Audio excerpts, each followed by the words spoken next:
Welcome to the Slop Farm. Enjoy the video. In this video, I will explain how to create PDF using Java. First, you need to set up your Java project by including the Apache PDFBox library, which is a powerful open-source tool.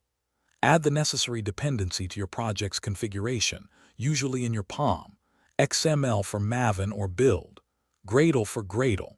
This step ensures all required classes and functionalities are available for you to use. Once added, you can begin constructing your PDF document with ease and confidence. To begin creating your PDF, instantiate a PD document object. This is the core representation of your entire PDF file.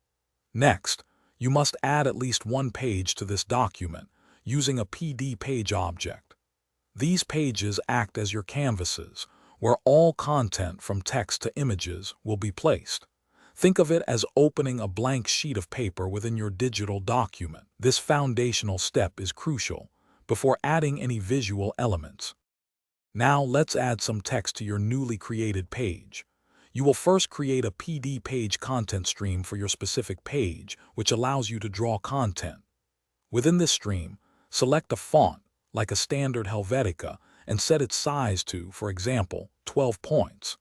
Then, you can precisely position your text, perhaps starting it at 100 units from the left and 700 units from the bottom of the page. This gives you full control over your textual layout. Incorporating images into your PDF makes it much more engaging and informative.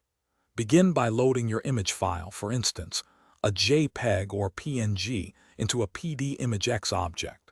Then, using your existing PD page content stream, you can draw this image onto the page. You will specify its exact coordinates, for example, 200 units from the left and 400 units from the bottom, along with its desired dimensions, perhaps a width of 300 units and a height of 200 units. Thanks for watching. Consider subscribing if we helped you today.